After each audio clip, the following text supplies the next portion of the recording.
One of the most common questions that I get as an instructor toward the end of the quarter is, what do I need to do to pass this course?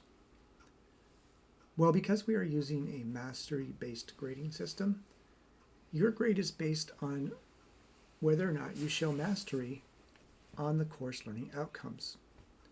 So let's just suppose we're near the end of the quarter and you ask this question, what do I need to do in order to pass this course? Meaning, what do I need for a 2.0 grade or higher?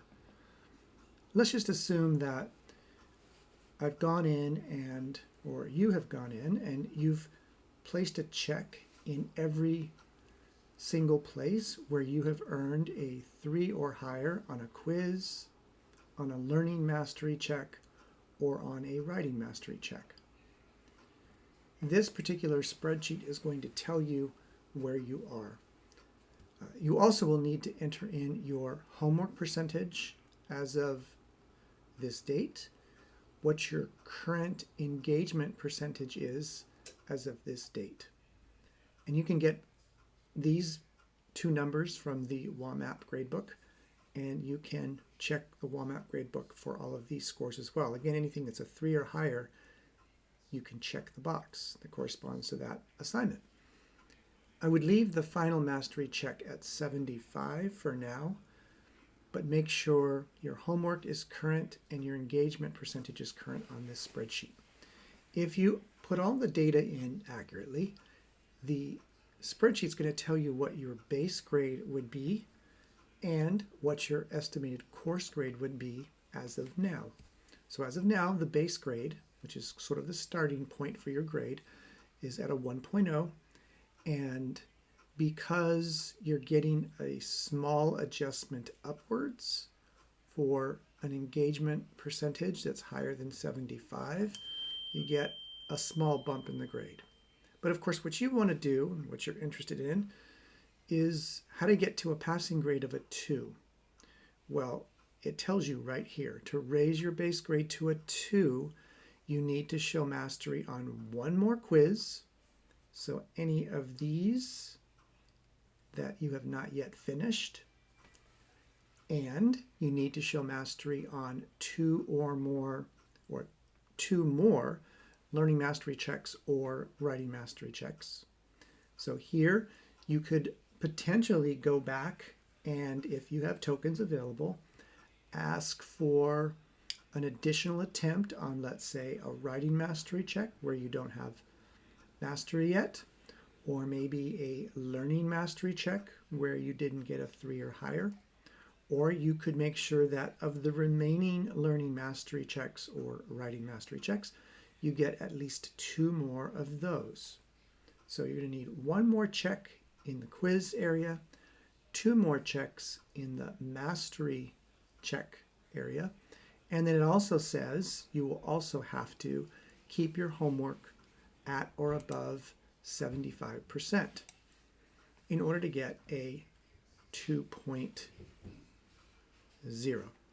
Notice that if your homework percentage was lower, let's say 68%, then it's going to tell you that you need to increase your homework to 75 from where it is at a 68. Now, if we did this, let's say we raised our homework to a reasonable number, 82. I get 1 more quiz. Let's say I get mastery on quiz number 12. I no longer need any more quizzes for a 2. And I complete 2 more either learning mastery checks or writing mastery checks. So maybe one of them is in the future. Maybe you go back and you do another one using a token and you get 1 here. Notice you now are at the 2.0 base grade level. That adjustment of 0.1 gets added to that 2, and now you're passing the course.